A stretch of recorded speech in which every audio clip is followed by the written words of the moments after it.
Now let's discuss this with with our international correspondent, that's Simon Marks. Very good evening to you, Simon. And as we know, the relationship between America and Israel is one that is quite close. Any word from the White House to react to this so far?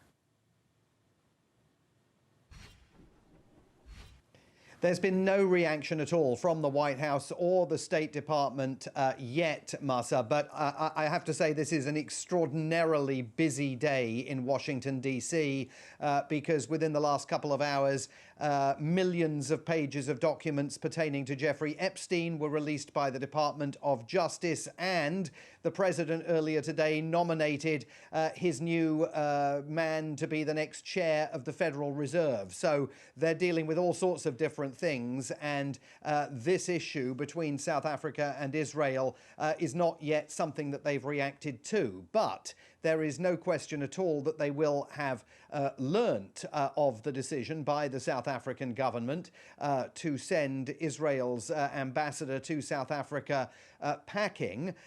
Also, they will have learnt that the Israeli government has now decided to order South Africa's top diplomat in Tel Aviv out of the country. I think that when reaction comes from the United States government, it may well chide South Africa and make the point that the way in which the South African government is treating the Israeli ambassador is not, for these alleged infringements, and particularly for the social media messages in which there appeared to be implied criticism of President Cyril Ramaphosa. Well, of course, it was the South African ambassador to Washington, Ibrahim Rasool, who was ordered out of Washington by the Trump administration for saying things that the Trump administration deemed was not in accordance with his status here as an ambassador. He didn't do it on social media, of course. Ibrahim Rasool spoke to a forum and was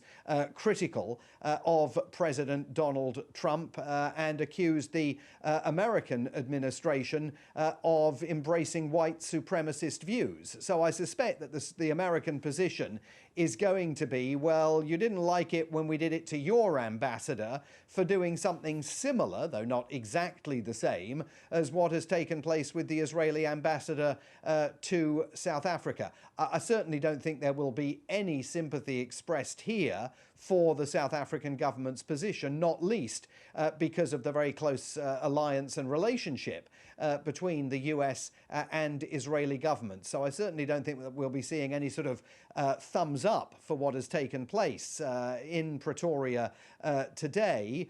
Much more likely this is going to be something that adds additional stress to the bilateral relationship between the US and South Africa. And remember that in the background to all of this, we're still waiting to see exactly what happens with Brent Bozell, the man who's now been confirmed this side as America's new ambassador to South Africa. Is President Ramaphosa going to accept him when he arrives in South Africa to take up his post at the embassy in Pretoria?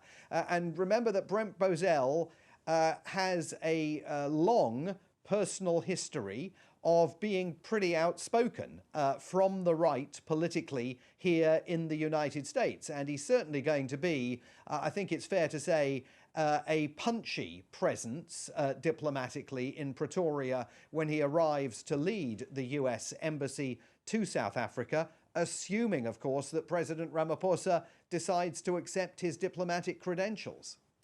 And, Simon, as you're mentioning, the US has got a lot of things going on in its agenda right now, so haven't responded. We've got the Epstein files, we've got the anti-ICE protests also taking place.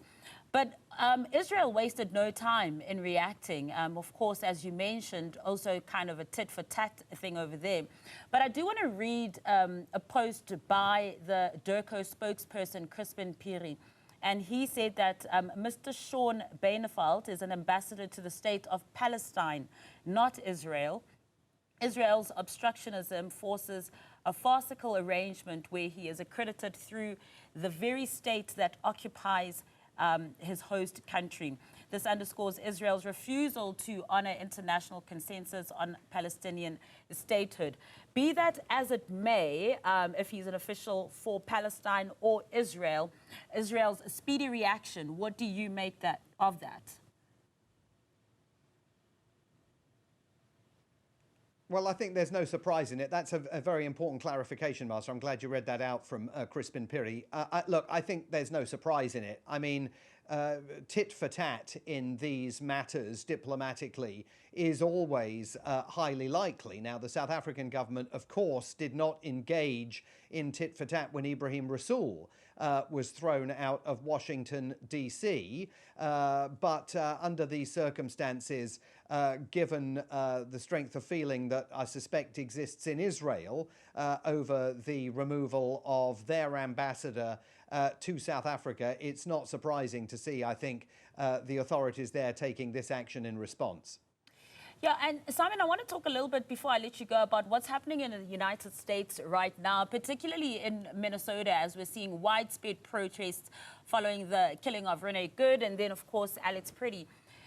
Now, these anti-ICE protests have now seen the arrest of a well-known journalist in Don Lemon. Tell us a little bit more about this arrest of Don Lemon. Well, and before I do that, let me tell you that within the last few minutes, there has been more breaking news about the killing of Alex Pretty, the 37-year-old American citizen gunned down by the Border Patrol in Minneapolis last Saturday. The Justice Department is now opening a probe that will involve its Civil Rights Division to see whether those Border Patrol agents can be legally charged with crimes pertaining to Mr. Pretty's civil rights. So that's a huge move by a Department of Justice that up until a few minutes ago had maintained that the investigation into Mr. Pretty's killing would only be led by the FBI and by the Department of Homeland Security and would not involve the Civil Rights Division of the DOJ. So that indicates, I think, even more that those Border Patrol agents may no longer enjoy the support that they certainly enjoyed in the early part of the week from senior figures within President Trump's administration. As far as the arrest of Don Lemon and another journalist, Georgia Fort, is concerned, they were in attendance at a Baptist church in St. Paul, which is the city right next to Minneapolis in Minnesota, last Sunday, where they were aware that protesters were going to enter the church and disrupt Sunday services because one of the pastors in the church was being targeted by demonstrators because he also has a job with ICE, with those agents involved in mass deportation operations in Minneapolis. Don Lemon and Georgia Fort, two journalists, along with other activists, are now facing criminal charges. That, in the case of Mr. Lemon and Georgia Fort, is a huge breach of their First Amendment rights to engage in journalism.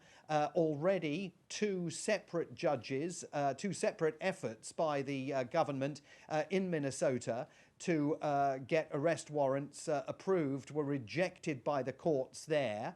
So having been sent away twice, the Department of Justice then decided to impanel a federal grand jury, which is how they managed to secure arrest warrants and indictments for Mr. Lemon and also for Georgia Fort. I mean, this is causing uproar within the journalistic community here because it is such a blatant effort to undermine America's First Amendment, guaranteeing freedom of speech and guaranteeing the press the rights to observe and cover anything that's taking place here in the United States. And it comes just a few days after the FBI raided the home of a Washington Post journalist who has been reporting for months the strength of feeling about among federal government workers here in Washington and many fired federal government workers about efforts by the Trump administration to cut the size of the federal government. So this is being widely seen as an attack on freedom of the press. I think they'll be lucky to get these Don Lemon charges to advance very far through the court system, but it certainly is attracting a lot of attention here today. Yeah, and thanks for that huge development into Alex Pretty's killing and what's going to be happening there. But, you know, speaking about this seeming apparent attack on journalism as well, Don Lemon has been very, very vocal. Has been one of those journalists who's been very vocal amongst others as well on his social media pages and like other Americans too, just voicing their concerns about these ICE agents. Now that they have been arrested and detained, do we know where he is and what the next step will be? Well, he was arrested in California. He was actually covering the Grammys. So Mr. Lemon is no longer, as you know, with CNN. Yeah. He has his own thing online. He does his own programming now. And he was covering the Grammys, I believe, out in Los Angeles when the arrest was effected. So I presume that he is still in California because there would have to be legal processes for him to be transferred anywhere else. But certainly this is a dramatic move against a very well-known figure here in the United States, and not someone who has ever hidden his criticism of Donald Trump and the policies that his now 2 terms in office have pursued. Certainly someone that will have been on President Trump's radar screen. And it is important to underscore that, again, we have witnessed over the last year the evisceration of the traditional independence of the Department of Justice. We saw here earlier this week an FBI raid on an election storage facility in Georgia. Remember that President Trump insists that he won the 2020 election nationally, not Joe Biden, and specifically that he won the election in Georgia, even though there have been 3 counts of the votes there and multiple efforts at legal action, none of which have suggested there was any kind of foul play in that state's handling of its vote back in 2020.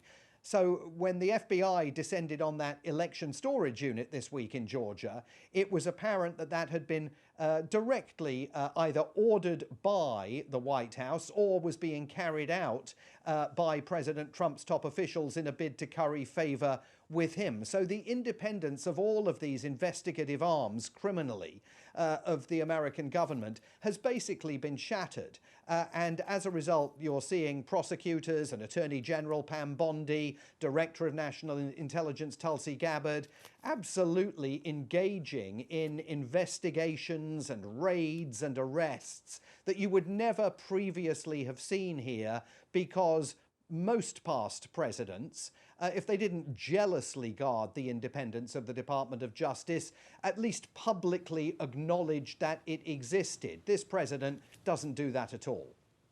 Simon Marks, so much to unpack. Thank you so much for joining us this evening. We look forward to hearing more that comes out of the White House once they do respond to these news.